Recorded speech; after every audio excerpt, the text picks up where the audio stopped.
I can still remember the sound of the ice cream van. So I was being taken to the zoo in a town called Zug in Switzerland. In the middle of the town, there was a park. In the middle of the park, there was a zoo. In the middle of the zoo, there was this kind of enclosure where there were 3 elephants that you could go on a ride on. And so 2 of the elephants were for grown-ups and big kids, and they had a kind of blanket on the top with rope handles. And one of the elephants was for little kids, and it had a kind of wooden castle with benches inside that you could sit in safely. But of course, I was 6 years old. I wasn't a little kid. I wanted to go on the big boy elephants. And so after, no doubt, some discussions with my parents, I was put up on the back of one of these elephants. And so I'm sat there with my legs open and I'm holding onto the rope handle. And I remember looking behind me at the little kids on the wooden elephant thinking, look at them on their silly wooden elephant, whilst I was happy as Larry on mine. Until, that is, the elephant started moving. So it takes a big step forward and the blanket just whoosh backwards, and at the back I end up hanging off of the back of the elephant. And so I'm kind of there holding my own body weight, and if I look forward, it's just my nose to the elephant's arse. And then the elephant slowly starts moving around this enclosure in a circle. And he goes all the way around,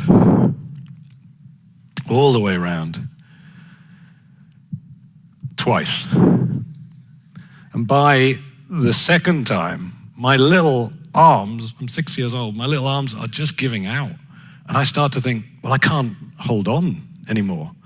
And I look down to think, okay, well, where would I fall if I had to let go? And all I can see is the big feet of the elephant behind me.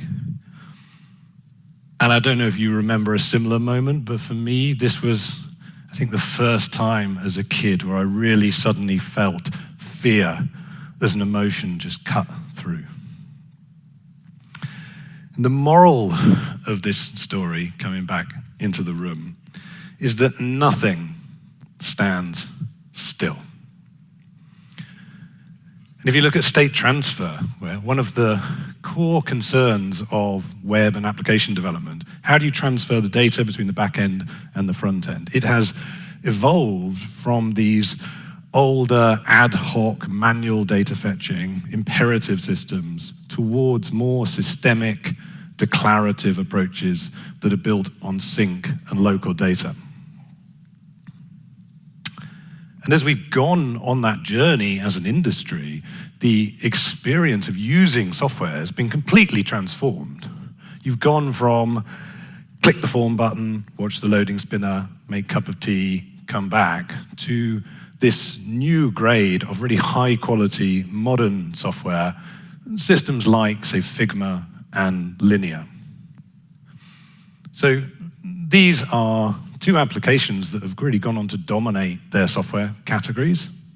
So Figma, design software, Linear, project management software. And it's precisely because of the quality of user experience they've been able to deliver because they're built on sync. For Figma, it's about collaboration. It's a multi-user system. You have to keep the data in sync, the local data that people are working on, otherwise they're working on stale data. And with Linear, they use sync to craft just this really fast, modern experience. It just feels instant to use. And the key thing about that is you have to get the network off the interaction path.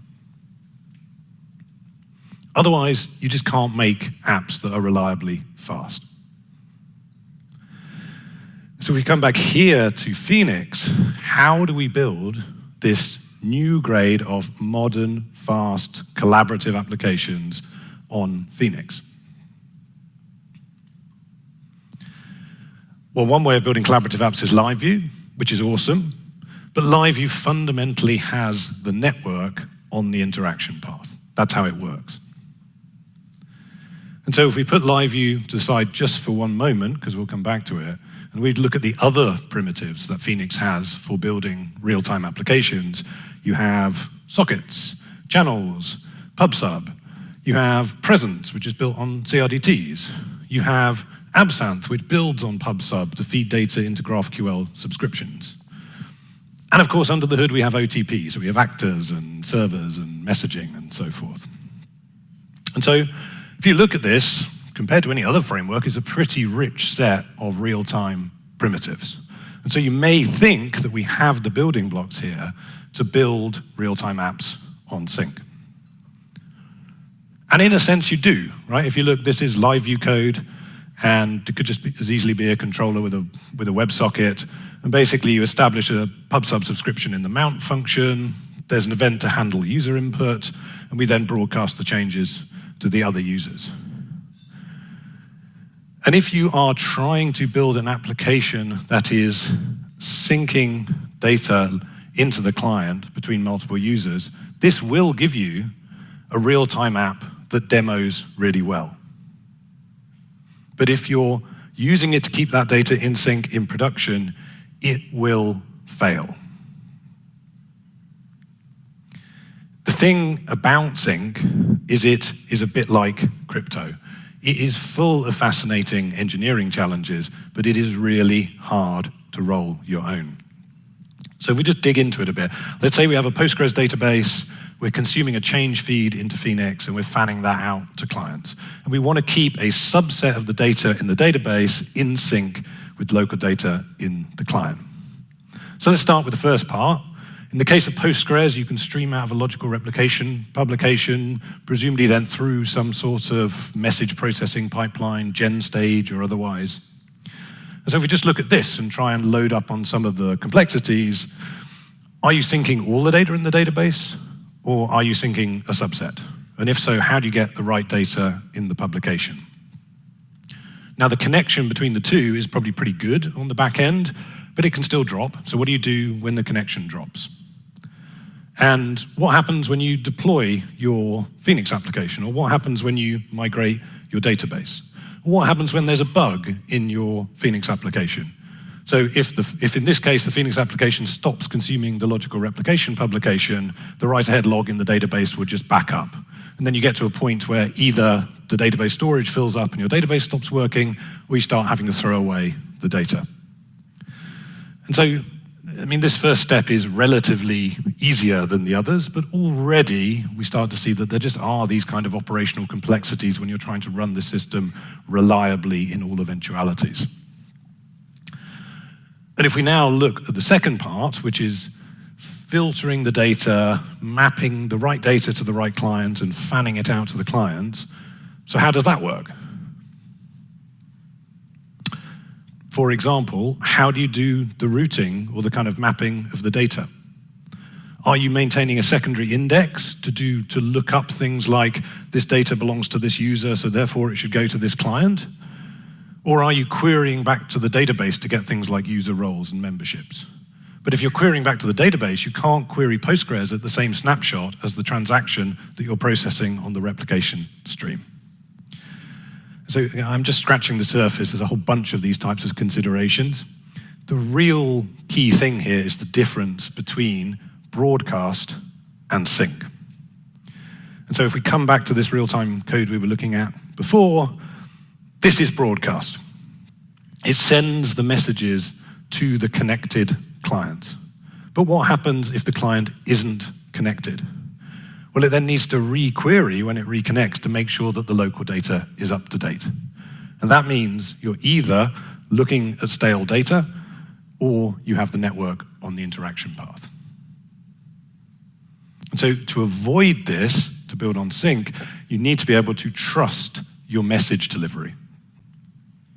And so in the Beam world, here, maybe this wouldn't be so hard We have process inboxes, back pressure, mechanisms for this kind of thing. But we're not in the beam. We're doing exactly once message delivery across the public internet into clients that we don't control and we can't trust. So for example, say you're trying to tolerate patchy connectivity between the client and the back end, and you're maintaining some sort of message buffer, like that back pressure mechanism. Well, we saw before that the database fills up if the back end disappears. Believe me, the back end fills up 1,000-fold when your clients start disappearing. So there are just some fundamental and serious engineering trade-offs here between exploding resource use on one side and inconsistency in the client data on the other. But we haven't even got to the hard problem yet. How do you handle local rights? Eventual consistency, conflict resolution, rollbacks, preservation of user intent. So Sync is full of fascinating challenges, but if you're just trying to get something done, if you're trying to build your app, you don't want to have to go into this rabbit hole and roll it yourself. What you're looking for is you want to look to your framework to solve these concerns for you. And so that's why last year this was one of the themes of Jose's keynote, with his vision of adding Sync to Phoenix. And he built it. He published a prototype and a design document, and we were discussing it with him, and it was clear to us that when we dug into it, there was a huge overlap between Jose's vision for Phoenix.Sync and what we were already building with Electric. So Electric is a Postgres sync engine built in Elixir. It takes data out of Postgres, it filters it, and it fans it out into local apps, web apps, mobile app services, any way you want. And we do this we do partial replication, so we replicate subsets of the data. And we have a partial replication primitive called a shape, which is that subset of data. And importantly, we work with any Postgres, any data model. There's no limitations on data types or features or constraints or anything. And we work with any web stack. And in fact, it's specifically designed to sync data through existing back-end frameworks. And so we got together and we discussed, can we build Phoenix.Sync on Electric? And we looked at the integration path and the API designs with both Jose and Chris. And we changed the Electric code base, the way it was organized and packaged. So Electric has always been open source Elixir. It's Apache 2, but we were building it as a standalone service. And so what we did was we changed things so that Electric can be integrated as an embedded library dependency of your Phoenix application. And then we wrapped it up with function APIs and macros that work with Plug, Phoenix, Live View, etc. And so I'm very proud and pleased to introduce the work today, which is Phoenix.Sync. So it's published on Hex as Phoenix_Sync, and you can all use it today to build apps on Sync using Phoenix. With all of that complexity I talked about before solved for you. In a way that just works and scales out of the box. So for example, here we're showing scaling a read path sync workload out to 1 million concurrent clients. It's a total of 80 gigabits per second data throughput. We're doing this on a single Elixir app using a single commodity Postgres, and it's flat memory and it's flat compute use. So this is not a prototype system. This is a production-ready system, and it's now built into Phoenix. So let's unpack how it works.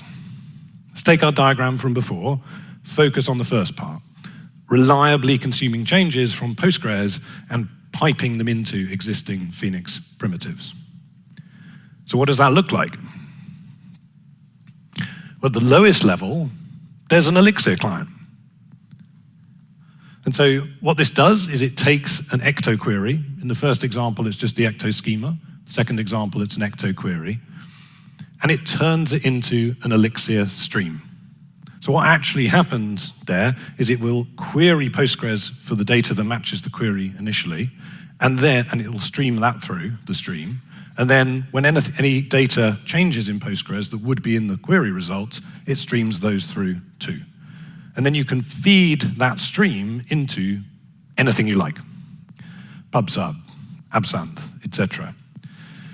But particularly, there's a really nice tight integration with LiveView, and specifically with Phoenix LiveView Stream, which is the existing way of efficiently streaming insert, update, delete operations into a LiveView for large collections. So if we take an example, this is a LiveView, should be very familiar. You have a mount function where you're setting up a stream for all the to-dos.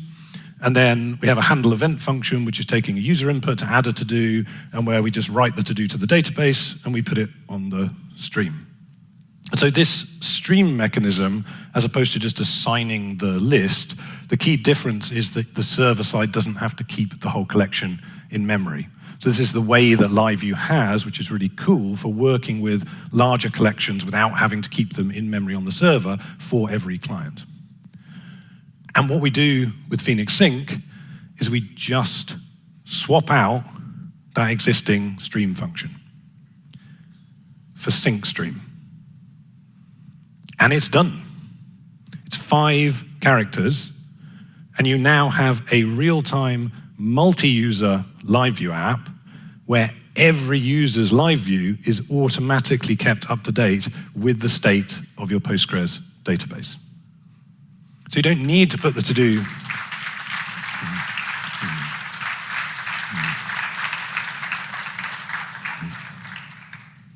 So you don't need to put the to-do on the stream, you just write it to the database and it does it for you. And LiveView is handling the reactivity between the backend and the client, but Phoenix.Sync is handling the reactivity between Postgres and the Phoenix application. And so that gives you an idea of one, that's how you can do this first part of syncing into the back end. But what about 2, right? Syncing all the way into the front end directly. And that's where the design of Electric just really shines, because Electric is designed to sync through your existing back-end API just using old-fashioned HTTP and JSON. We deliberately do this sort of clever sync stuff through old-fashioned long polling, because that allows us to scale out the data delivery through existing CDN infrastructure, which is what allows it to be so resilient and scalable out of the box. But also what it means is that you can sync data through an existing back-end web framework. So through Phoenix Router, plugs, controllers. And so what we do is we provide a sync macro that exposes a shape, our replication primitive, through the Phoenix router. And so what you can see here is a plug pipeline, and then we have a scope where there's a sync macro which is exposing an ecto query as a shape stream. And really importantly, what it shows you is you can do authentication and authorization of access to data that you're syncing just through your existing plug middleware. You don't have to codify your access rules into something like RLS or a rule system in the database to do sync. You can just do sync the same way that you would a normal web API endpoint. And so this is actually defined at compile time. So there are limitations on what you can specify in the sync macro in terms of the ecto query. And if you need more flexibility in building a query at runtime, you can drop down to the sync render function in a standard controller. So this is just a normal Phoenix controller, and as you can see, it's using the assigns, which would be set, say, by your plugs, to build a query that means you sync just your to-dos. So again, it's sync where the authorization is completely under your control in Phoenix, and you can construct arbitrary shape definitions in your runtime code. And then in the client, you just bind data to your components, and it's automatically up to date. And you can sync into anything you like. You can sync into state variables in memory. You can sync into databases in the browser. Which brings me to the third part. How do we do right? And the answer, which you may have figured out by now, is we just use Phoenix. So LiveView events, post to a REST endpoint, changes made to Postgres through Phoenix get automatically synced back out and everything stays up to date. But of course, the wrinkle is that you can't have the network on the interaction path. And so you need to layer on a client-side solution for making instant local writes that display optimistic state whilst the write is syncing in the background. There's a whole bunch of different client-side tooling you could use for this. It's this kind of thing. This is now built into React Core. They provide a use optimistic hook. It's a very common pattern that basically allows you to apply an instant local write, show optimistic state, and then when a promise resolves, it discards the optimistic state for you. Or for a more sophisticated approach, you can use a front-end framework like TanStack. So TanStack is a very popular mainstream library for building front-end apps. It gives you managed queries, mutation primitives, reactive store signaling, etc. And TanStack, as of this week, now has a very, very cool new library called TanStackDB, which was built to be compatible with Phoenix.Sync out of the box. So this is their data flow diagram. It's based around syncing data into collections as a primitive. And then the collections you bind data with live queries into the components, and then your components, when you make writes, it has this tight inner loop where you just instantly apply optimistic state, but then you have mutation functions which handle how you send the data to the server, and then when that syncs back around, it discards the optimistic state. And as I say, it's designed to work out of the box with Electric and therefore Phoenix.Sync. And so when you configure a collection, here we're just syncing data out of that sync macro in our Phoenix router that we defined before. And this is just the whole configuration to basically keep the results of that shape live in a collection in TanStackDB. And then just to show you, this is how you do live queries to bind the data to your components. So whenever the data in the collection changes, the results change and the component re-renders. Now, as it happens, there's some very, very cool stuff behind this. This is implemented on a TypeScript implementation of differential data flow. So you can do complex cross-collection queries with joins, aggregates, etc. in the client, and they all and the queries are always sub-millisecond. So you don't have this problem where you have an embedded database, the data changes, you rerun the query, where for complex queries that can actually take a long time. In this case, it's extremely efficiently, incrementally maintained, and the results are always just like looking up straight out of an index. But I digress. So what we wanted to do is focus on writes. Yeah? So how do you do writes with TanStackDB? Well, this is very canonical front-end code. This is how you do it with something like React Query. And in this case, instead of use mutation, you have use optimistic mutation.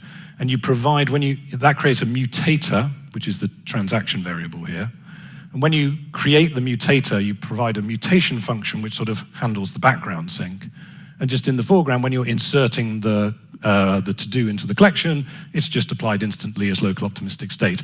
And all of the sort of machinery around that is just abstracted away and handled for you as a developer, so that's all the code that you need to write. And then this is an example of a generic mutation function which just takes any changes that are made to any collections and posts them to an ingest endpoint, which can be in Phoenix. And so with Phoenix, you can just then take that payload and write the changes into the database. And the Phoenix.Sync module has a writer module that provides helpers for this. So one of the tricks is that if you do this and you return the transaction ID that the changes are applied under in Postgres, then the front-end machinery monitors the replication stream for that transaction coming back in, and that's when it discards the optimistic state. And that's actually a smart way of doing it because it allows for concurrent changes from other users for you to rebase your optimistic state on top of them until your transaction syncs through. But the real power of the writer module comes from a declarative ingest pipeline. So again, you can just have a single ingest controller, and you define this, you do this writer.new, and then you pipe it through a series of allow and then apply calls. And that takes care of just returning the transaction ID for you. And if we zoom in on it, so here what we're doing is you're saying for every ecto schema that you want to be able to ingest changes for, you have an allow call. And here we're saying, okay, so we're going to ingest to-dos and to-do lists, and you can have as many schemas as you want. And typically, you only need one of these pipelines with just a generic, like a single controller, to handle all the writes coming into your app on this write path sync model. And then this pipeline is designed to allow you to reuse your existing plug and ecto change set logic for authorization and validation. So you don't actually need to change the way in which you're, say, currently handling writes. If you're authorizing them through something like live view or a controller, you can just configure that logic to be run as part of this pipeline. So in this case, for instance, there's a number of these sort of steps in the ingest kind of pipeline, but check just validates the input parameters without touching the database. So it's an efficient step that you can just sort of discard rubbish with. Load then allows you to load the context. So if there's like an existing to-do with that ID, for example, but it also allows you to, if it returns nil, then it's treated as unauthorized. So this is where you can just basically do any ad hoc authorization logic to say, okay, is this user allowed to perform this action on this resource? And a validate step is just an ecto change set function. And in fact, if you look at the to-dos.list, the defaults for these are check is a no-op, load just loads the existing resource if it exists, if it's an update or a delete, and validate just uses the default change set. So you can extend this, and you can override, and you can configure any logic you like, but also it's just very dry. And it basically allows you to ingest these changes using your existing plug and change set logic for authorization and validation. And so that's it. It is genuinely sync solved. Shall we fire it up? Okay, so I need to talk you through a few steps. So first of all, as Jim said, this is going to work a lot better if you're on the Wi-Fi. This is a crazy audio demo, and we do time synchronization code, and mobiles are crap for that. So the Wi-Fi code is 2016, I think, right? So if you scan this code and open it, you should get to a web page, and it'll take a moment, and then a start button will come. And if you click start, you should get to the point where you see a speaker. The first step of the demo is going to be a sound check. And so for that, I need to ask you, please, make sure your phone is not on mute. On some phones, it's on the side, right? There's a little control. So make sure it's not on mute and turn the volume up to maximum. It's a big room. We're doing this with mobile phones, so max the volume, please. Anyone need this QR code? Can I jump off? Who's on? Do we need the Wi-Fi code? Wi-Fi is... Yeah, you got it, yeah? Okay, cool. It'll take me a little while to set up, so sort of carry on. You should get to the point where you see a speaker.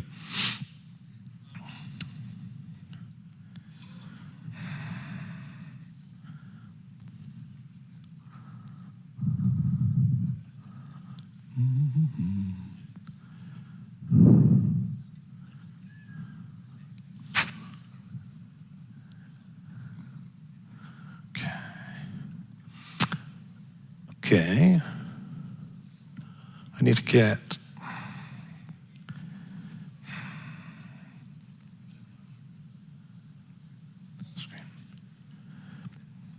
So I'm trying to get my screen on screen, but we're having problems with the screen thing, so I'm not quite sure how to do it.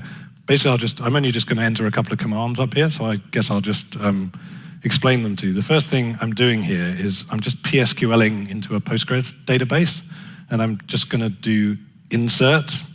So I'm literally typing insert into sounds, the name of the sound. And what that's going to do is, this is set up with the live view integration. So we write to the database, and we've set up a Phoenix.Sync live view sync stream into a live view, and then that's just pushing the data through into a live view that you're all connected to, and then we just have a little Phoenix hook JavaScript to play the sound. So I'm just going to hit this now, and let's see if it works. That was the elephant. That was less than I thought. Are people having problems? Do we have volume? Can we do another one? Max the volume. Try and get on the speaker page. Let's see it again. Okay. I have another one. Just that. And Now this is the sound of the ice cream van.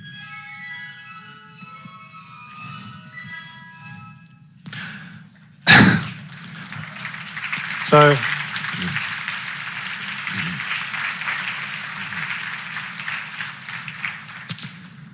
I'm now just sending a instruction, which has just hit a problem with okay, I got a live bug on the demo. Keyword value must be followed by a space after ENUS. So my env language is wrong, which is totally weird because I've just run this previously. I'm just going to exit and reconnect in case this fixes this. Sorry, let me try again.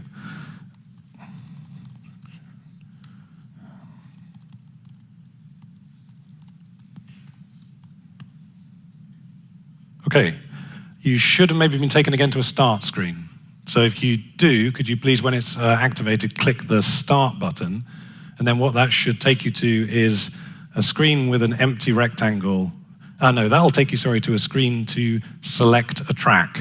And so in this, you can normally select a number of tracks. I've just got one track that you'll see there. It's pre-selected, so at the bottom of the screen when you get there, if you just select it, so the track's called Tequila, and then you'll get through to hopefully an empty rectangle that says no data on the bottom. How are we doing on that? Okay. Woo! I'll just give you 5 seconds if anyone's catching up on that. And then what I'm going to do here is I now run a mix task, which is going to do something a bit crazy, because I thought, well, let's see what we can do here to demonstrate the stack. So I'm taking an MP3 file, I'm loading it, and I'm turning it into vector data. I'm writing that into a PG vector column inside Postgres, because this is the AI age, and this is what we build nowadays. And then the vector data is being synced through Phoenix.Sync into a front-end application, where it's getting repassed back into audio data, and then that's being played by the web audio API. And there is some time synchronization code that's been going on in the background that hopefully is synchronizing your clock. So we're going to try and see if we can play back a track in sync together. And the difference between this and the previous demo is that what we're going to do is I'm going to run this command, and it's going to sync the data in locally, so you have the data inside your app. And then I'm going to schedule some stuff so that we do it, but basically you could just use that data locally. So this is the kind of front-end sync paradigm. So let's give it a go. I'm going to run mix populate. Sorry you can't see it. 3, 2, 1. And that's written the data to the database, and we are maxing the conference Wi-Fi. And does anyone see anything on their phone? What's going on there? We got error? This totally worked in the US, but there's 400 people here.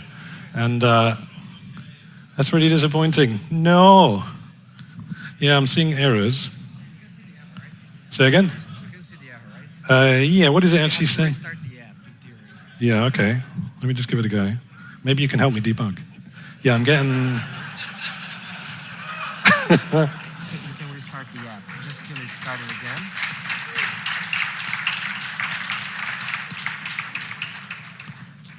I think it's too many. I think we just have... It's just a dev server that I'm running on a box, and I think we've killed it. Oh, you got it? You got it? Who's getting data? Hooray! Okay, hold your phone up if you've got the data. Is that... Refresh. Okay, is it coming through? Thank you. Oh, it's erroring again.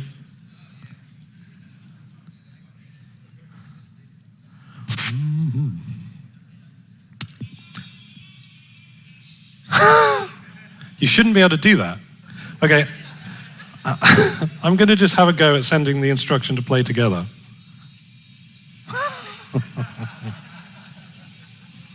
Oh, I worked so hard on this.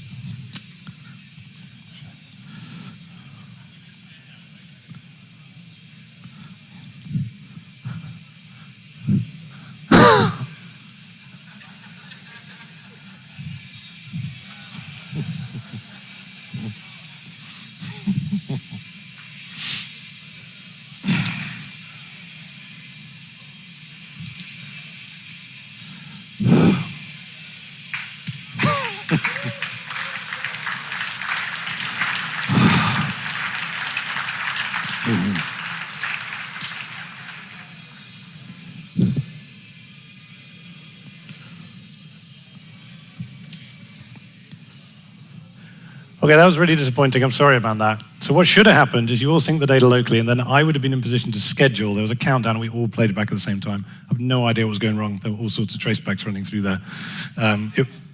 I blame probably my deployment of the application, which was just a dev instance on a box somewhere. So apologies for that. What we can do, though, is at the end of that, the idea was that we all said tequila at the same time. So if we just imagine the end of the song, da da da da da da da da da da da da da. Da da da da da da da da da da da da da. Hey, thank you.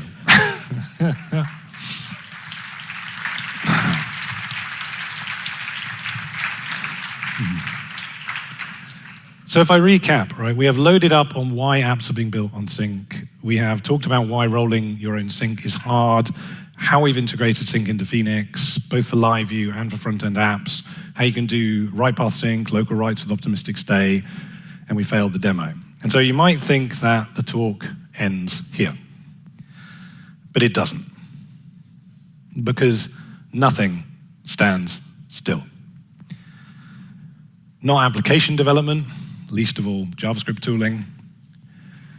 And even whilst we've been building this integration, the world has changed. The elephant has taken a step forward.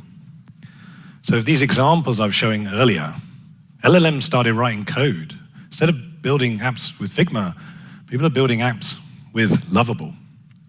And the code itself, the type of apps that we're writing and creating, is just changing around us so fast. From you have this now older generation of what we used to build around SaaS and enterprise software, etc., to these new systems which are AI apps and agentic systems.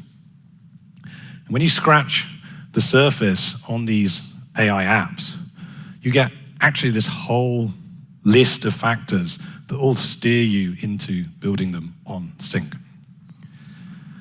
Resilient token streaming, resumability, interruptibility. So just to show you, for example, this is ChatGPT. This is how it works. It streams the tokens in from the model to the front end and writes them out for you.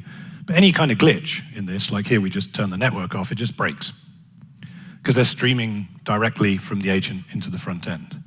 Whereas if you architect these apps on Sync and stream into a store, well, as we know, we have reliable, resilient message delivery into the front end.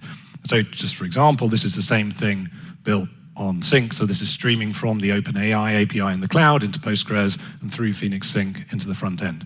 And in this case, if there's any connectivity issues, if the user refreshes the page, etc., the data's all there and it just resumes seamlessly and there's no problems. And as I say, there's like interruptibility, and you also have like what happens when the user's got two tabs open or it's multi-device. And so there's a whole bunch of these sort of AX and basic engineering reasons why you would build AI apps on Sync. But the fundamental reason is teased in that linear for agents screen, because the key difference is that AI apps are fundamentally collaborative. There are at least two users. There's the user and the agent. And so if the agent is doing stuff, it's going to be updating state. And you need to keep the user in the loop on that. And if the user is doing stuff, they're updating state, and you need to keep the agent in the loop on that. But of course, it's not just one agent. The whole point of AI is that you can spawn lots of them, swarms of them. And if this is how we are actually all going to get stuff done through software, then it's not just one user in an AI session. We're going to need to collaborate on those sessions and those workflows. So you don't just have one user in an AI session, you have lots of them. Multiple users, multiple agents, collaborating on getting stuff done. And so if we see what that looks like, this is a multi-agent, multi-user chat app built on Sync, where the shared state that the agents and the users are collaborating on is tasks in the form of a to-do list. And so one agent on the right is told how to create and monitor a to-do list, and then the agent on the left is told to make a project plan. And then as they're doing this, the user on the right navigates to take a look at the to-do list. And so the to-do list, the state, it needs to be live and up to date in the local device for the user and in the cloud for the agent. And then the left-hand agent is told to distill the plan into tasks and then add them to the list, and the agent on the right detects the tasks and starts performing them. And so as you can see, the users and the agents are collaborating on the same state. And if an agent completes a task, the user needs to know. If the user deletes, pauses, interrupts, reschedules something, the agents need to know. And I'll stop the demo in a sense. You get the point, right? It's not just enough to have collaborative state in the cloud. You also need to have it synced into the local user's device so that you keep the user in the loop. And as this moves into this next phase with multiple users and multiple agents, I would rather be kicked in the head by an elephant than to do that on manual or ad hoc data fetching. It just doesn't make sense. And so that's why Phoenix has added sync. It's not only so you can build fast, modern, collaborative apps, but also so you can build this next generation of AI apps and agentic systems. So this big transformation in software development that is just changing our industry and maybe all of our livelihoods isn't something to fear. Because with Phoenix.Sync, you can build these types of new systems with the skills and the tooling that you already know and love. Thank you.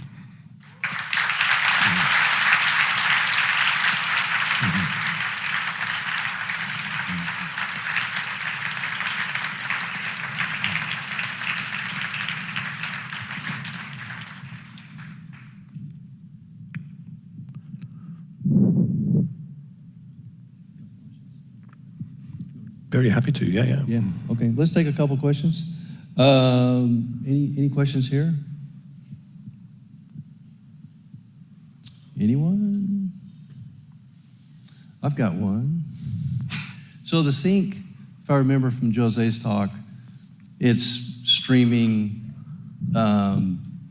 what's going on with the Postgres database to the Phoenix app, correct? Mm-hmm. So there's filtering, you talked about filtering that would go out to, let's say, the client. Is that filtering done now still at the application layer, or is it done at the database layer? Nothing's done in the database layer. There's no load added to the database. All the load is taken off the database. The Electric system does core filtering of shapes.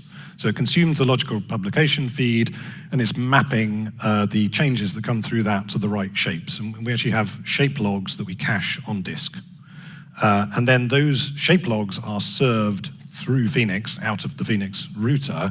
And that means that you can also you can treat like your controller as a proxy. So you could be sort of consuming the feed, filtering it further, doing arbitrary transformation logic and serving it, or you can just sort of serve it directly. So basically those ecto queries, which do have limitations, we don't support the whole functionality of ecto queries in the shape definition, but the ecto query in the shape definition basically does the sort of first filtering to get you like filtered tables, and then you can do arbitrary filtering in a proxy layer, and then those, if you're using something like TanStackDB, the power of this cross-collection live query model is that you can then do joins and complex queries to kind of denormalize the data in the client. So it's all, I mean, one thing is it's all just HTTP and JSON. So if you want to like stick a proxy through it, run it through a controller, read it, transform it, you can just do it. It's all sort of extensible. Great. Okay. So I'm not seeing any questions. I don't know if the app's not working or something. Yeah, let's give James another big round of applause. Thank you.